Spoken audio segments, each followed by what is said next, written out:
오늘 이 아침 주신 말씀은 사도행전 20장 24절 한 절입니다. 다 일어나셔서 합독하시고 앉도록 하겠습니다. 시작. 내가 달려갈 길과 주 예수께 받은 사명 곧 하나님의 은혜의 복음을 증언하는 일을 마치려 하면은 나의 생명조차 조금도 귀한 것으로 여기지 아니하노라. 아멘. 앉으시죠. 3월의 주제는 사명에 충성하십시오. 첫 시간입니다. 매주 말씀을 이렇게 합독하시는데 한 절을 합독하는 주간은 이 한 절 말씀이 여러분의 마음속에 꼭 새겨야 할 말씀이기 때문에 한 절을 합독하는 겁니다. 성경은 다 중요하지만 중요한 말씀이 있고요, 생명을 걸만한 중요한 말씀도 있어요. 오늘 말씀은 생명을 걸만한 중요한 말씀이에요. 사람에게 가장 귀한 것, 의미 있는 것은 자신의 사명을 자각하는 일입니다. 그래서 스위스의 사상가 칼 힐티는 말하기를 인간 생의 최고의 날은 자기 인생의 사명을 자각하는 날이다 라고 말했습니다. 여러분의 인생의 최고의 날은 언제이십니까? 대학 합격의 날입니까? 결혼한 날입니까? 취직한 날입니까? 첫 아들을 낳은 날입니까? 돈을 많이 모은 날입니까? 이런 것들이 아닙니다. 자기의 사명을 깨달은 날이 최고의 날입니다. 우리가 확고한 사명을 가질 때 인생을 살아가는 자세가 달라집니다. 행동의 원칙도 뚜렷해집니다. 사명감이 강한 사람이 인생을 씩씩하게 살아갈 수 있고 보람 있게 살아갈 수 있고 어떠한 역경과 고난도 이길 수가 있게 되기 때문에 그렇습니다. 소명과 사명과 사역, 여러분 어떻게 정리하겠습니까? 제가 이렇게 간단하게 정리해 봤습니다. 소명은 하나님의 부르심입니다. 사명은 하나님이 맡겨주신 일입니다. 사역은 사명을 이루기 위한 직책 혹은 직분입니다. 그래서 몇 가지 이제 질문을 던져보겠습니다. 첫 번째, 상식과 소명의 차이는 무엇일까요? 비전 없이 하나님을 섬기기는 쉽습니다. 소명 없이 주를 위해 일하는 것도 쉽습니다. 그 이유는 하나님의 요청에 의해 간섭을 받지 않아도 되기 때문에 그렇습니다. 그런데 같은 일을 해도 그것이 하나님의 뜻을 생각하며 소명을 근거하는지 그냥 입에 불칠하기 위하여 상식에 기초하는지 여러분 구별할 줄 알아야 됩니다. 똑같은 일을 하는데도 다르단 말입니다. 그도인은 무엇을 하든지 먹든지 마시든지 무엇을 하든지 하나님의 부르심 즉 소명과 관계된 삶을 살아야 하는 것입니다. 오늘 그 얘기를 사도 바울은 지금 생명을 걸고 우리에게 해주고 있는 겁니다. 다시 한번 24절 보겠습니다. 내가 달려갈 길과 자기 인생에 달려갈 길이 뚜렷하다는 겁니다. 주 예수께 받은 사명, 주님이 나에게 주신 사명이 뭐냐? 곧 하나님의 은혜의 복음을 증언하는 일입니다. 이 일을 마치려 하면은 나의 생명조차도 조금도 귀한 것으로 여기지 아니하노라. 이렇게 오늘 우리에게 증거해주고 있습니다. 바울은 은혜의 복음을 증거하는 것은 죽을 만한 가치가 있다고 얘기하는 겁니다. 복음 증거는 내 인생에 가장 중요하다고 얘기하고 있는 것입니다. 이 증인이라는 말은 헬라어 순교자라는 뜻입니다. 복음을 전한 최초의 증인들은 신실하기 위하여 자신의 생명을 지불할 준비가 되어 있었습니다. 사도 바울은 자신이 받은 사명을 위해서 정말로 자기의 생명을 조금도 귀한 것으로 여기지 않는다고 말합니다. 그러나 만일 우리가 하나님 주신 사명과 사역 자체를 구분하지 못하면 심각한 문제가 발생하게 됩니다. 사명 자체를, 사역 자체와 혼동할 때 우리 안에서는 언제나 유용성이라는 논리가 고개를 들기 시작합니다. 사역은 사명을 위한 도구가 되어지 사역의 목적이 되어서는 안 된다는 것을 명심하셔야 합니다. 무슨 얘기냐면 사명이 사라진 채 일을 열심히 하면 언제나 주님보다 나 자신을 중요하게 생각합니다. 이때부터 우리는 섬기는 주님을 따라가려고 하기보다 언제나 자신이 어디에서 가장 유용한지, 나에게 유익이 있는지 없는지를 생각하며 따라가기 시작합니다. 그래서 자기의 자존심만 좀 상해도 주님의 일을 팽개쳐 버리게 됩니다. 여러분, 꼭 우리가 기억하셔야 됩니다. 당신이 유용한가가 아닌가를 절대로 고려하지 마십시오. 다만 당신은 자신의 것이 아니라 주님의 핏값으로 산 주님의 것임을 잊지 마셔야 합니다. 이제는 나는 누구인가가 아니라 나는 누구의 것인가를 언제나 생각하고 살아야 하는 것입니다. 우리는 하나님께 유용한 존재이기 때문이 아니라 하나님께서 우리를 사랑하셨기 때문에 십자가의 은혜로 내가 구원받았고 택함받았다는 사실을 언제나 잊지 마셔야 하는 겁니다. 주님이 우리의 헌신을 귀히 여기는 이유는 우리가 유용하기 때문이 아니라 그저 우리를 십자가의 사랑으로 사랑하시기 때문에 그런 것입니다. 그래서 이 사순절에 무엇보다도 십자가의 사랑이 여러분의 가슴을 뜨겁게 하셔야 하는 것입니다. 두 번째, 기쁨과 사명의 관계는 어떤 관계일까요? 기쁨이란 내가 창조되고 거듭난 목적을 이루는 것이지 어떤 일을 성공적으로 이루어낸다는 것을 의미하지 않습니다. 예수님께서 누리셨던 기쁨은 하나님께서 보내신 뜻을 이루는 데 있었습니다. 예수님께서 누리셨던 기쁨이 아버지께서 보내신 사명을 이루는 데 있었다면 우리의 기쁨 역시 주님이 주신 사명을 감당해야 하고 그 속에서 기쁨을 찾아야 한단 말입니다. 예수님은 요한복음 20장 21절에서 이렇게 말씀합니다. 예수께서 또 이르시되 부활하신 주님이 나타나셨습니다.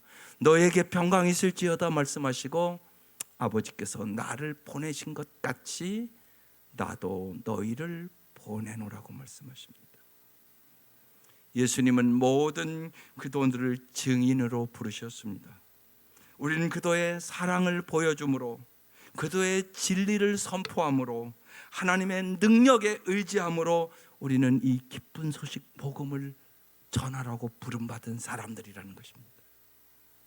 우리가 이 땅에 주님이 맡겨주신 사명을 이루고 정말 주 앞에 서는 그날, 마태복음 25장 21절 말씀처럼 오늘 우리 유장로님이 기도해 주셨던 것처럼 그 주인이 이르되 주님이 잘하였도다 착하고 충성된 종아, 내가 적은 일에 충성하였으면 내가 많은 것을 내게 맡기리니 내 주인의 즐거움에 참여할지어다.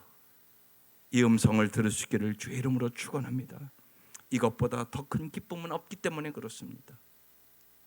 그러면 착하고 충성된 종이 되기 위하여 우리는 어떻게 살아야 하는 것입니까? 하나는 자신에게 가장 잘 맞는 사명을 찾아야 합니다. 모든 사람에게 주어진 사명이 있습니다. 여러분 생각해 보십시오. 여기 있는 물건들 하나하나도 여러분 다 사명이 있습니다. 예를 들어서 이 종이 이렇게 하면 땡 합니다. 그런데 이 종이 땡 하지 않으면 내일부터 내가 이거 사용하지 않습니다. 여러분의 사명은 무엇입니까? 주님이 여러분을 왜 부르셨습니까? 그 사명을 이루기 위하여 어떤 사역이 자기에게 적절한지 여러분 잘 아셔야 하는 것입니다. 여러분 보십시오. 여기 있는 물건들이 한 가지 한 가지가 다 목적이 뚜렷하지 않습니까? 하나님께서 세상의 모든 것보다 여러분을 소중하고 귀하게 여기는데 어찌 사명을 주지 않았겠습니까? 이 사명을 잘 깨달으시는 것이 참 중요합니다. 큰 일을 하려고 하지 말고요, 작은 일들을 날마다 가정에서, 직장에서, 여러분의 삶에서 주님 주시는 큰 사랑을 가지고 할 수 있기를 바랍니다. 작은 일을 큰 사랑을 가지고 하란 말입니다. 그때 하나님의 놀라운 역사가 언제나 일어난다는 사실입니다. 또 하나는 사명을 이루기 위해서 주님과 동행하셔야 합니다. 주님의 사역을 감당하는 사람은 단순히 주님을 개인의 구조로 아는 단계를 언제나 뛰어넘은 사람입니다. 그냥 주님을 개인적인 구조로 아는 사람은 성도로 끝납니다. 그러나 주님은 여러분을 제자로 부르신 것입니다. 제자는 어떻게 살아야 합니까? 사도행전 9장 16절에 사도 바울은 이렇게 고백합니다.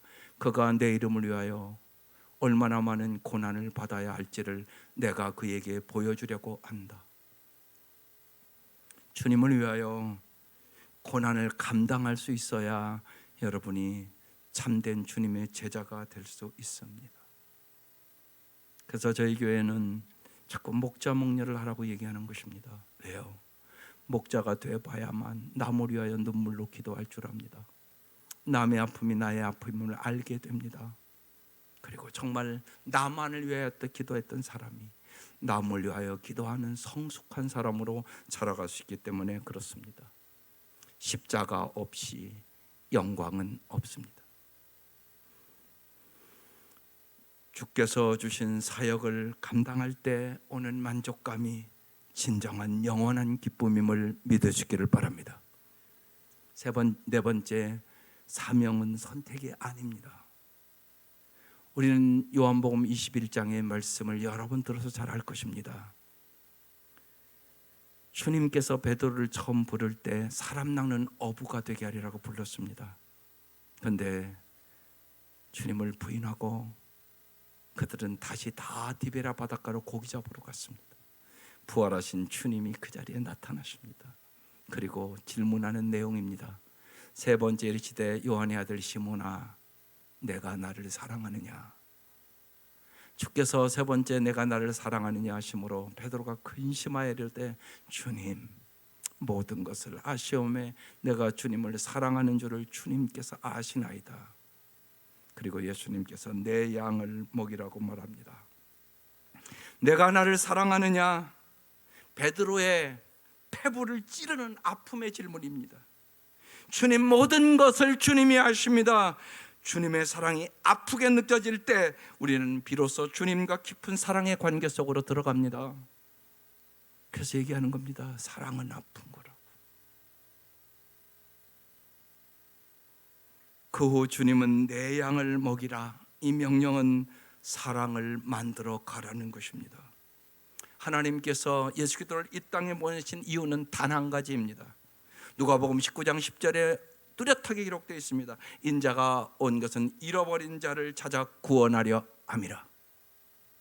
여러분이 잘 아는 그래서 요한복음 3장 16절 말씀을 언제나 자기 이름을 넣어서 읽어야 합니다. 하나님이 이 병을 이처럼 사랑하사 독생자를 주셨으니 이는 예수를 믿는 자마다 멸망하지 않고 영생을 얻게 하려 하심이라. 하나님의 사랑은 끝까지 변함없는 사랑입니다. 주님의 사랑은 십자가의 사랑입니다. 이제 예수님은 베드로에게 동일한 사랑을 요청하시는 것입니다. 내가 내게 준 사랑으로 내 양을 먹이라는 것입니다. 매주 여러분 목장 모임을 합니다. 여러분 목장에 어떤 마음으로 가십니까? 뭔가를 얻으려고 가는 사람은 언제나 큰 은혜와 기쁨을 맛보지 못할 것입니다. 그러나 뭔가를 주려고 하는 사람은 언제나 주님께서 풍성한 은혜를 부어주시고 새로운 삶의 의미와 보람을 주시게 될 것입니다. 뭔가를 주려고 하는 사람은 내가 오늘 우리 목장에 오는 사람들을 어떻게 위로할 수 있을까? 어떻게 하면 내가 저들의 아픔을 가지고 기도해 줄 수 있을까? 내가 어떻게 하면 저 세상에 찢기고 아픈 사람들을 따뜻한 손길로 붙잡아 줄 수 있을까? 어떻게 하면 저 사람들의 신앙을 내가 좀 아름답게 진짜 예수를 잘 알고 사랑할 수 있도록 안내해 줄 수 있을까? 그 생각을 여러분 목자가 되면 안 할 수가 없게 되는 것입니다. 목장에 뭔가 얻으려고 가는 사람은 언제나 불평하고 원망하고 좌절하고 낙심하게 될 것입니다. 그러나 내가 뭔가를 주려고 가는 사람은 언제나 내가 살아야 할 이유와 존재를 새롭게 확인하는 시간이 되는 것입니다. 주님은 베드로에게 사명을 주실 때 내 양을 먹이라고 하셨습니다. 이때 주님은 베드로에게 선택권을 주신 것이 아닙니다. 이러한 명령에 대하여 베드로가 오로지 할 수 있는 일은 절대적으로 충성하는 것입니다. 베드로가 가장 긴밀한 사랑의 관계 속에서 이제 예수님을 다시금 이 디베레아 바닷가에서 만났을 때 예수님은 베드로에게 내 양을 먹이라고 이제 다시금 사역을 맡겨주십니다. 이 일에 충성하는 것이 부르심에 합당한 삶을 살아가는 것입니다. 사명을 아는 사람에게 남은 것은 이제는 충성을 다할지 그 여부만 남아있는 것입니다. 이제부터 주어진 사역과 무관한 일을 신경 쓰지 말아야 한다는 의미입니다. 영국의 리버풀의 워커 미술관에는 에드워드 포인트라는 화가가 그린 유명한 그림이 있습니다. 그 그림은 에드워드 존 포인트가 폼베이 최후의 날 하늘에서 화산재와 불이 폼베이 성 안에 쏟아져 내리고 사람들은 살교하여 성문 밖으로 나가려는 아수라장이 되어 있는 그 모습 가운데 성문을 지키는 군인 한 사람이 성문 곁에 서서 아무런 동요도 없이 자신의 임무를 수행하기 위하여 서 있는 모습, 그리고 조금 있으면 그에게 닥칠 죽음에도 변함없이 자신에게 주어진 임무를 감당하는 병사의 모습이 그려져 있습니다. 그 그림 밑에 뭐라고 써 있겠습니까? 죽기까지 충성이라고 써 있습니다. 충성은 죽음 앞에서도 자신의 책임을 잃어버리지 않고 최선을 다하여 감당하는 것입니다. 다시 말해 죽음을 이기는 사명감, 죽음을 이기는 사명감, 이것이 충성입니다. 하나님께서 맡겨주신 확실한 직분에 충성을 다하기 위하여 다른 부수적인 것들을 무시하는 것입니다. 그리고 그렇게 사명을 이루어가는 우리에게 주시는 참 주님이 주시는 기쁨을 소유하는 것입니다. 충성한다는 것은 하나님께서 우리를 부르셔서 사명을 이루는 직책의 기쁨으로 헌신하는 것입니다. 사도행전 26장에 보면 바울이 아그리빠 왕에게 전도하는 내용이 나옵니다. 사도 바울이 전도를 하니까 아그리빠 왕이 이렇게 말합니다. 내가 적은 말로 나를 권하여 그도인이 되게 하려는도다. 그때 사도 바울이 이렇게 대답합니다. 말이 적으나 많으나 당신뿐만 아니라 오늘 내 말을 듣는 모든 사람도 다 이렇게 결박된 것 외에는 나와 같이 되기를 하나님이 원하나이다. 오늘 본문 한 절 읽었지만 그 위에 말씀을 다시 깊이 볼 필요가 있어서 다시 한번 띄워보겠습니다. 보라, 이제 나는 성령에 매여 예루살렘으로 가는데 거기서 무슨 일을 당하는지 알지 못하노라.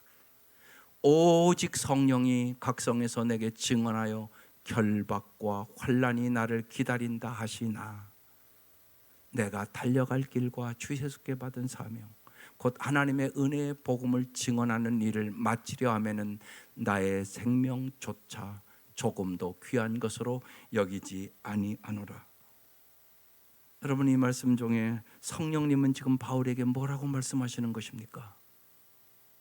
바울아, 지금부터 내가 가야 하는 길은 세상의 출세와 성공이 보장된 길이 아니란다. 너는 이 길 위에서 내 이름을 위하여 투옥당하고 온갖 환난과 시련과 죽음을 겪게 될 것이다. 그러나 바울아, 나는 내가 나를 위해 이 길을 끝까지 완주해 줄 것을 믿는다고 성령이 얘기하는 것입니다. 바울은 에베소 장로들을 앞에 두고 자신의 예루살렘 길이 결박과 환난과 죽음이 도살인 길이지만 자신은 그 길을 완주하기 위하여 자기의 생명을 조금 더 귀한 것으로 여기지 않는다고 지금 우리에게 선포하고 있는 것입니다. 이것이 사도 바울의 마지막 유언의 말이 됐습니다. 여러분, 이 마지막 말을 하는 의도가 무엇이겠습니까? 오늘 왜 우리는 이 말씀을 듣는 것입니까? 여러분도 그렇게 살아달라는 것입니다. 그것이 바른 믿음이라는 것입니다. 그런 길닦기들에 의하여 사회와 역사와 미래가 언제나 새로워지는 것입니다.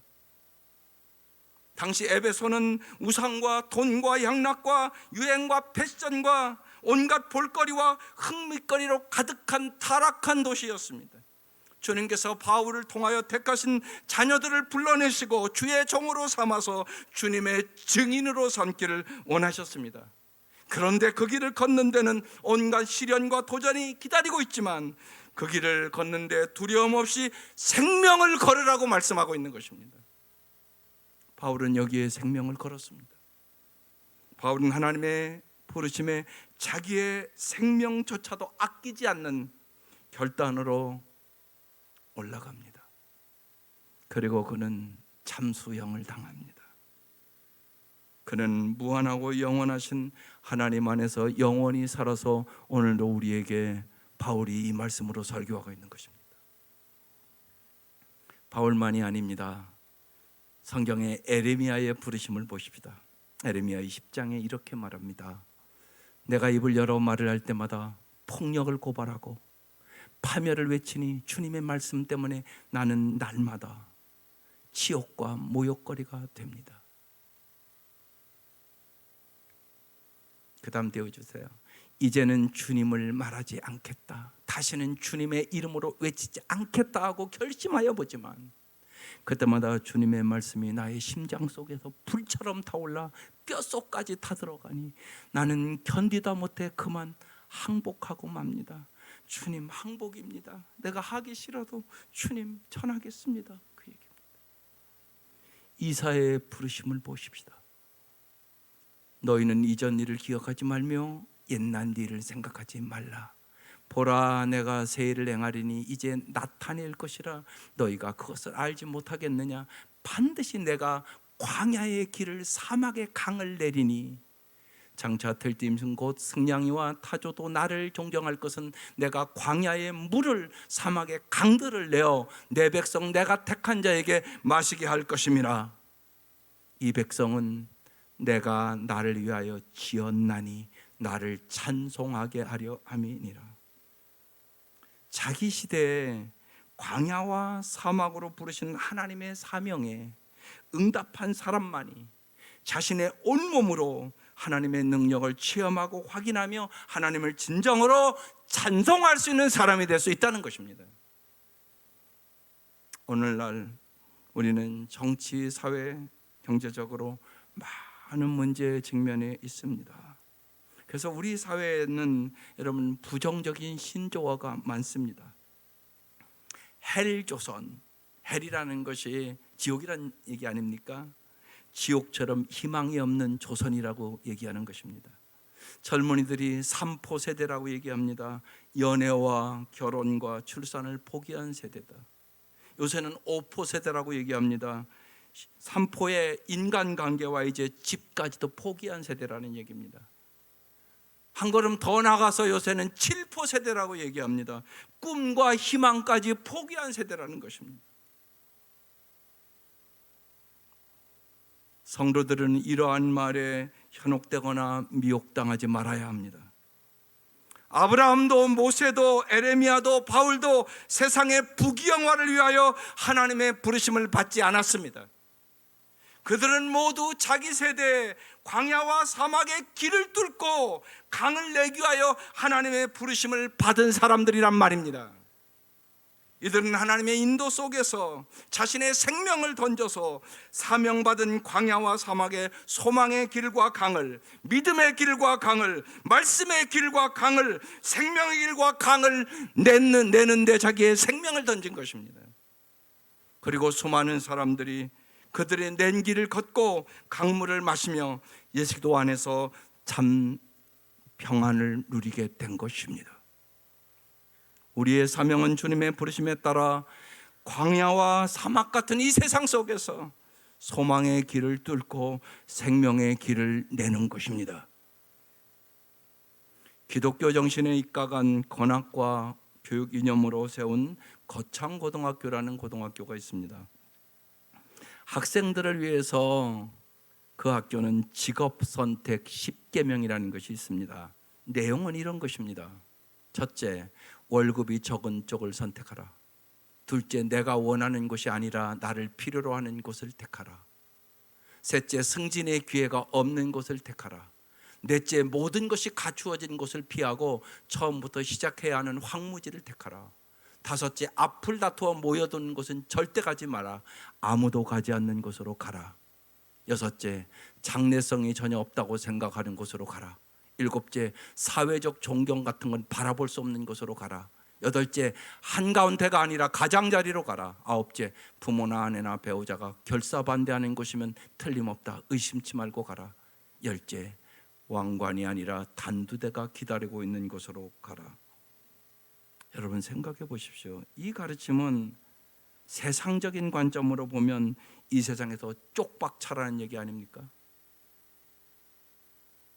그러면 거창고등학교는 왜 이 미성년자들에게 이런 십계명을 가르치는 것입니까? 하나님이 살아계심을 믿기 때문에 그렇습니다. 이 십계명의 핵심은 세상의 부귀영화를 목적으로 삼지 말고 아무도 가려고 하지 않는 광야와 사막으로 가라는 것입니다. 그곳에서 소망의 길을 뚫고 생명의 강을 내기 위하여 생명을 던지라는 것입니다. 그렇게 하면 하나님께서 반드시 이루어 주신다는 것입니다. 세상을 살리고 새롭게 하는 삶보다 더 영원한 가치를 지닌 삶은 없습니다. 예수님께서 그 길이 십자가의 길이라고 우리에게 이 땅에 오셔서 가르쳐 주신 것입니다. 여러분의 달려갈 길은 어떤 길이십니까? 마지막으로 에레미야 29장 11절 말씀을 기억했으면 좋겠습니다. 같이 한번 읽어보겠습니다. 시작. 여호와의 말씀이니라. 너희를 향한 나의 생각을 내가 아나니 평안이요 재앙이 아니니라. 너희에게 미래와 희망을 주는 것이니라. 하나님을 경외하는 사람에게는 어떤 경우에도 오포니 칠포니 하는 자포자기가 있을 수 없습니다. 하나님이 영원히 우리의 미래와 희망이 되시기 때문인 것입니다.